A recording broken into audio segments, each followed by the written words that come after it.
this is Amy with Flower Moxie. I've got Callie here. She's a lead designer at Flower Moxie. She actually got her undergrad in floral arts and horticulture, and she's been a florist for 10 years. So I'm really excited for her to show you how she builds her floral runners, and that's what we're doing for this tutorial. So we've got a lot of information packed into this because there's multiple ways of building a floral runner. For starters, the use is they're most commonly used on a rectangular table, so it's a low runner. You can put it at the front of a sweetheart table and front load it with flowers, leaving the back a little bit more simple. And you can also put it on a fireplace mantle. So there's so many different options. So let's go ahead and talk material before we get going. What we have right here is a double brick foam tray by Oasis, and we sell this on our supply site. Callie, for the tutorial, is using foam, but if you want to keep it eco-friendly, I have this Oshun pouch, which is completely biodegradable. You can compost it at your house, and that fits really nicely too. So regardless of which one you go with, it fits in the brick tray, and then the tray won't leak onto your table, which is important. Now, like always, you need to tape down your mechanics. So we have some green waterproof floral tape, and we tape down this side, and she'll want to tape down the other side. Now, she's going to be using a full brick, but if you want to reduce your product, make it a little bit lower, you can take one brick and slice it down the middle, and that way you won't have as much foam real estate, but it is kind of nice because you'll be using less foam. You know, it won't be as easy to make your arrangements too tall, which is something that I've done before. I get like really heavy-handed, and by the time I'm done with it, it's sticking up to here. So that helps a little bit. So that's just an option. And one other option that I want to bring up, and we'll be doing a separate video on this, is I'm really into these acrylic trays. And so this is pretty much mechanic free. Like, I don't need to use chicken wire. I don't need to tape a grid. I don't need to use foam. And the nice thing is there's this really great water reservoir.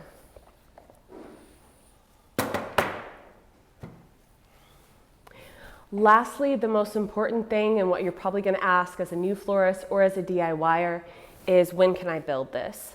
So because it's in foam, it's not going to last a long time. When you're dealing with a regular vase with water in it, you can build it 2 to 3 days in advance. When you're just really relying on foam and a small reservoir of water, you can green it out like 2 days in advance, and then you can backfill with your flowers the day before. So if you're a DIYer, you want to make sure that you have a lot of help, because if you're having a Saturday wedding, you're really going to need to complete these on Friday. So it might be that you want to do 5 of these in bud vases and like more traditional centerpieces, just because of the water issue. So the last thing that I want to talk about is how you can reduce your product and stretch it to make it go further, because these foam brick trays can really take a lot of product.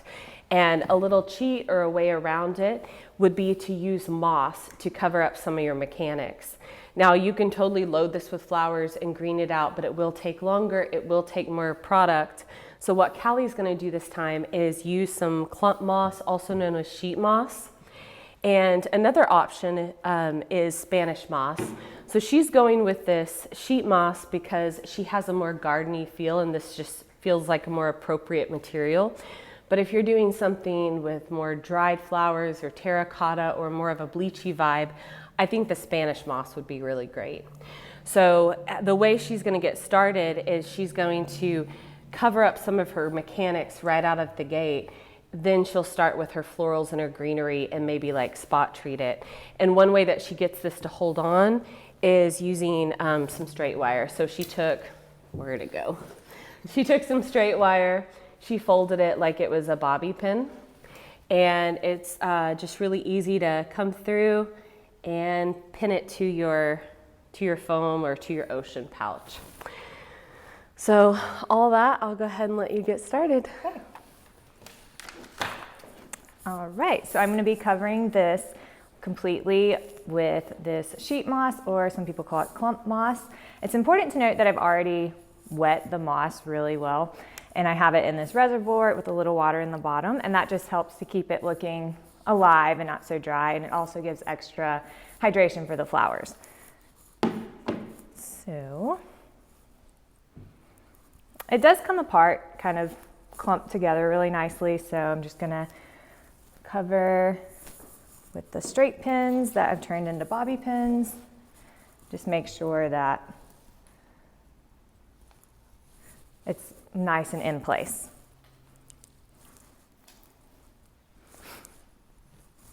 Put some on the top. So whenever I go to put my greenery and my flowers, I'll kind of separate it a little bit so it's easier to get my stems through. So if there's a really thick piece of moss, you want to pull it apart so it's not so dense.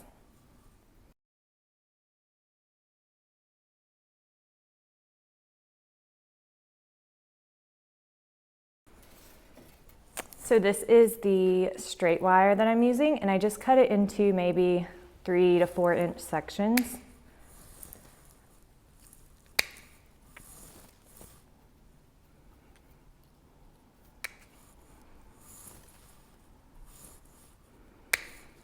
So I got 5 little pins out of that one piece of wire. Just hold it in the middle and I'll bend it over for that nice U shape. And the top isn't as important to cover.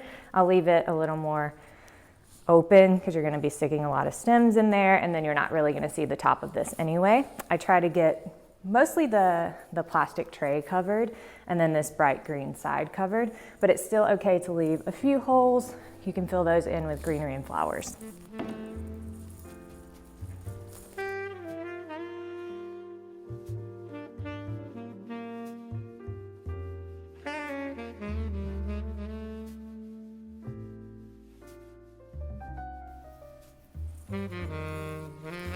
Okay, I have this mostly filled in. I've saved some moss just in case there are a few holes that I want to fill in at the end, or if I want some moss kind of trailing out.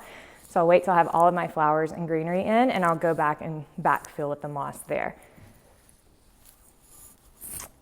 So before I add any flowers, I'm going to fill in with some greenery. This is really cute Italian pittosporum or mini variegated. I'll cut this into smaller bits just for that nice pop of light green for this gardeny feel arrangement.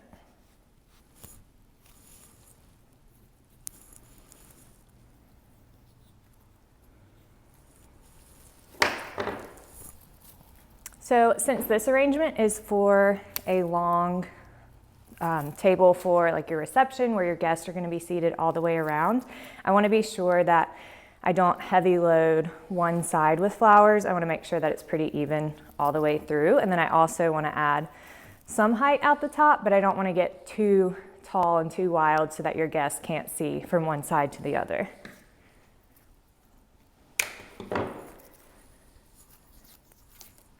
But if this arrangement were for a mantle or for a sweetheart table where you're only really seeing it from one side, you could really focus all of your greenery or most of your greenery and your flowers to the front and the sides, and then you can go pretty sparingly in the back.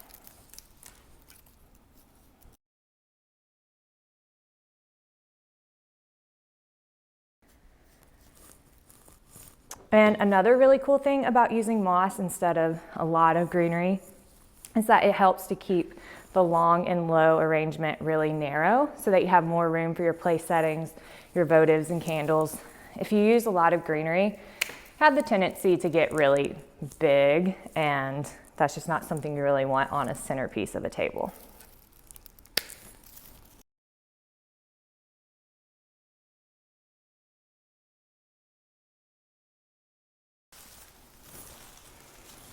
So I filled in with one type of greenery. I didn't use a whole lot. Again, I just kind of like that for texture and color. So I'm going to add a little bit of this Nagy, but I don't have to cover every bit of the foam and the mechanics like I would if I didn't have the moss here. This is just to add color and texture.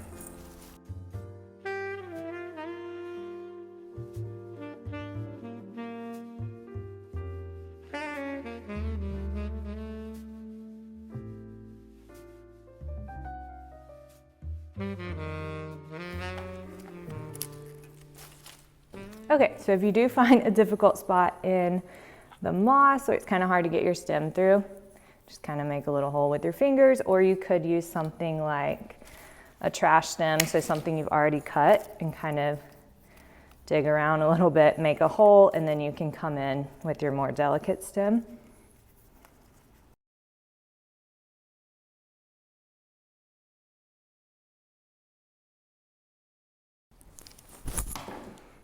Okay, and before I add any flowers, I want to make sure that everything is looking pretty even as far as the base of my arrangement goes. So I will spin it, look at all sides.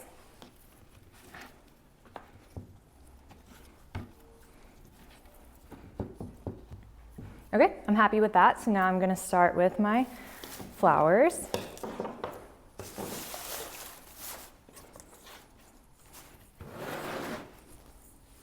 I like to use my biggest flowers first.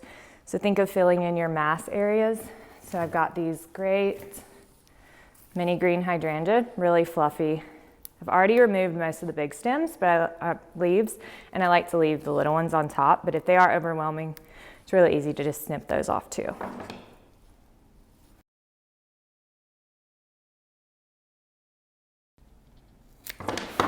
These big bulky stems are the ones you want to use to cover the green spots where you don't have your moss. So they cover that really well. And you also don't want to leave these sticking up too high. That can be kind of awkward. So anything that's like really big and fluffy like hydrangea, you want to make sure you have that tucked pretty deeply into your arrangement, but you can still have them on different levels, just not sticking up really high and awkward, or they'll take up too much eye space.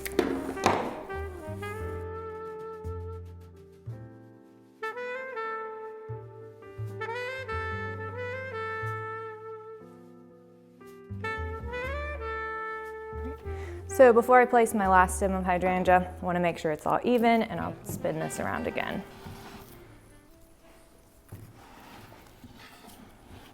I see that there's a hole in the front here, so I'm going to place this hydrangea there.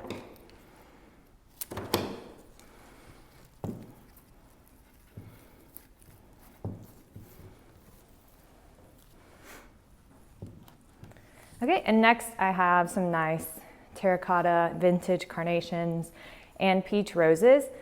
So that'll be my next biggest flower, and I also have this really great buttercream stalk. So you could go either way. If you want the stalk to be really long and linear, I could kind of form a shape like that, but since I'm going with a narrow centerpiece, I want it to be more structured and not quite so big and extravagant.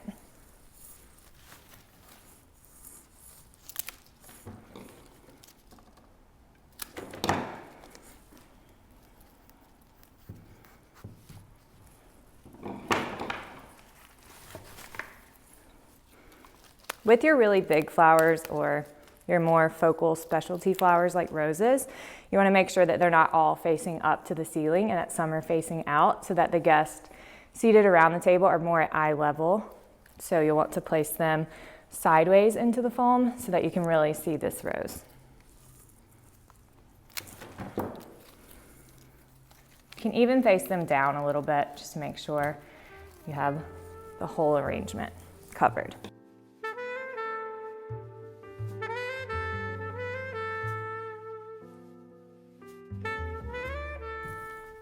The rose stems are really strong, so they go right through the moss really easily.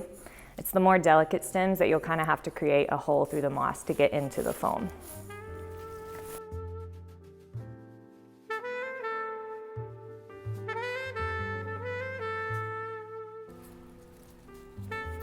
I ordered these terracotta carnations. I actually wanted a beigey brown vintage carnation. Those are pretty hard to come by, so we ended up with terracotta. And it's pretty normal for these to come in really pink, but if you put them next to like a bright pink flower, you will see that they have the beige tones, the muted, and that really nice antique-y color. So I'm not mad about it. I really do like this pink color too.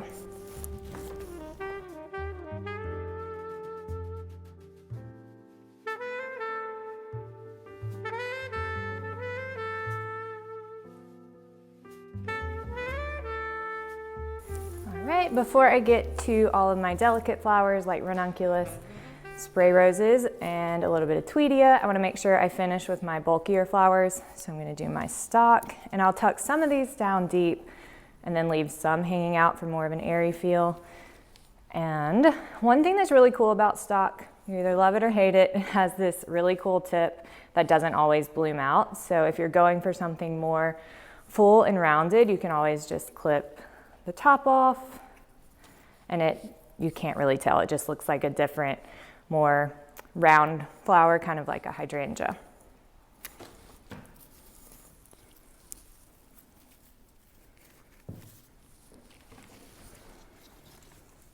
So you can see this one has a really long tip from where the bulk of these are, but that would be really nice if I wanted to add some length in my arrangement. So I can put that there, and you've got the nice curve of that tip through there.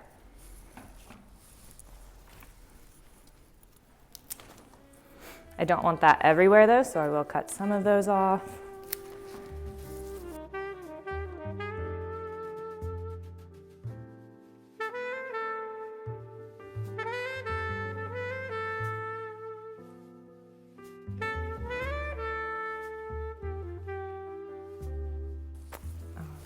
So next I'm going to fill in with these spray roses.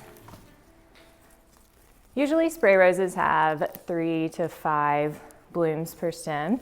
So if you have any that are kind of down low like this, you can't always get that exact placement you want.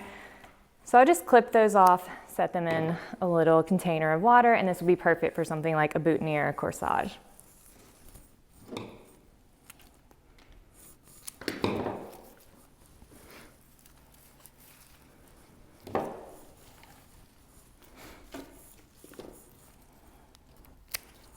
If it's a longer piece that was coming up from the stem, this would be a great one to use to add to a cluster. You just can't use it if it's lower in the stem. So I can actually put that with my last placement of spray roses to give a little more height there. And it looks like it's with that stem.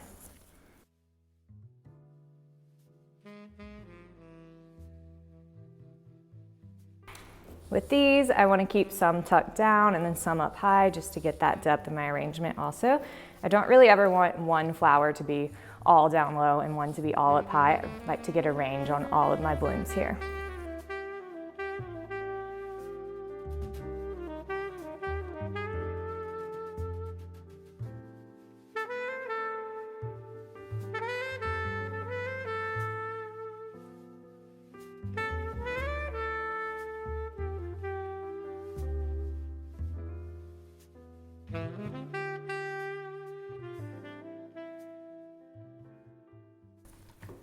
Okay, and next I want to come in with my ranunculus, and these stems are usually pretty delicate. We got some monster ranunculus ends. They have actually really sturdy stems, but if they weren't, I would have wired these so that they would go into the foam a little better and their heads won't fall.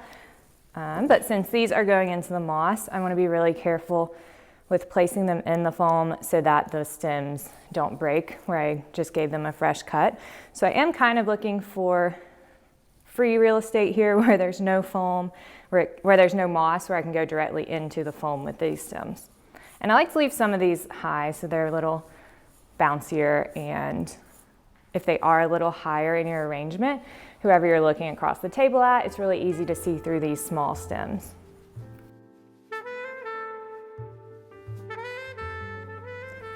Okay, so I have a spot where I really want to put a ranunculus right here. It's right in the front of the arrangement, and this one is perfect, but there's a big clump of moss there, so I'm going to use a trash stem from one of my spray roses and insert it into the moss, create a hole there, and kind of spin it around so I can show you over here. You like stick it right into the moss and spin it around like that, and you've got a nice open hole for your delicate stems.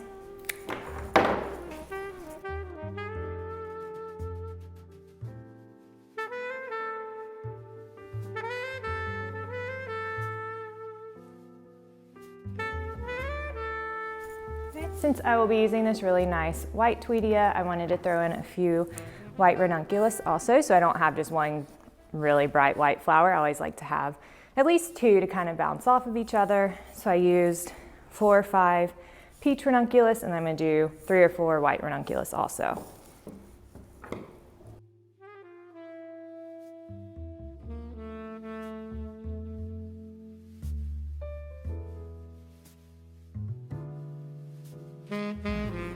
So I have this tweedia, and it's really overwhelmed by the green leaves, and I can't see the white leaves as well as I want to. So I'm going to pluck those off so that the blooms are the star of this stem.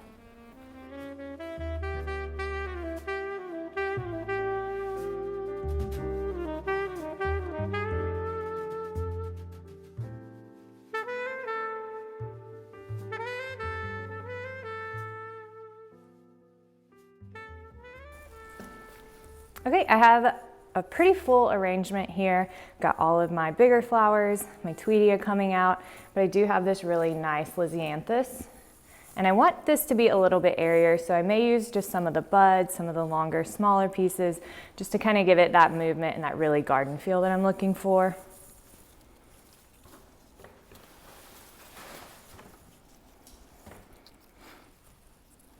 Like this piece of lisianthus only has one really open bloom, but I actually love just these tiny buds.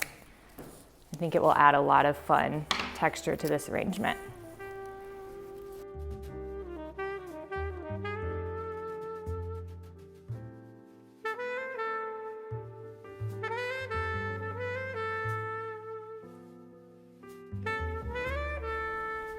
Okay, I'm gonna do one final check to make sure that I don't have any holes or if there are any other flowers I need to add, and mostly see if I need to just poke a little bit more moss in here. So I can see my mechanics a little bit on this side. I'm gonna grab a little bit of moss.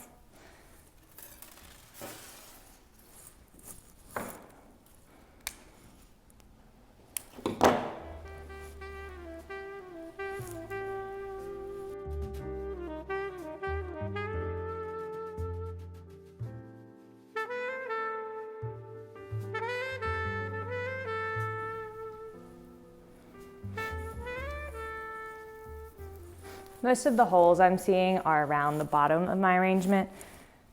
It's kind of hard to get the flowers in there because that's the black plastic piece, so really easy to just hold the moss around it and pin it to the foam as close as you can get it.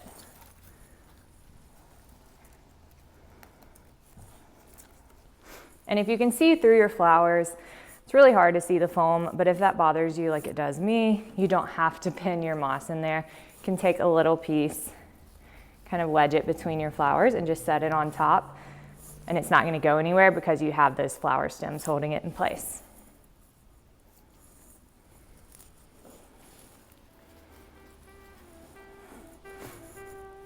Okay, I think this side is good.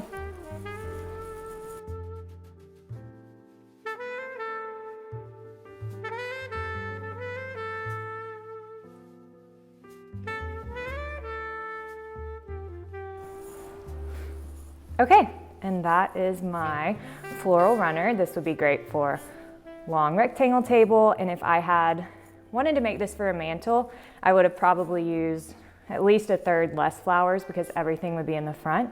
But because I spread all of this out, I had to use a bit more flowers just so that it covers the entire double brick tray and that it looks good from all sides. So no matter how pretty your centerpiece is, if you plop it in the middle of a blank table, then it will look a bit underwhelming. So you always want to zhuzh it up a little bit, and you don't have to go to great expense to do that. Now we have some links below, Tablecloth Factory, eFavorMart, our Amazon store, where you can easily buy votives and runners, and that's really important because when you invest all this money into creating this beautiful centerpiece, you want it to be augmented with some design. Now, there isn't really any limits to how elaborate you can make it, but I think that you can do a lot with a little, and that's what we're going to show you today. So Jess is going to help me style out this table so you can see us get the most for the centerpiece.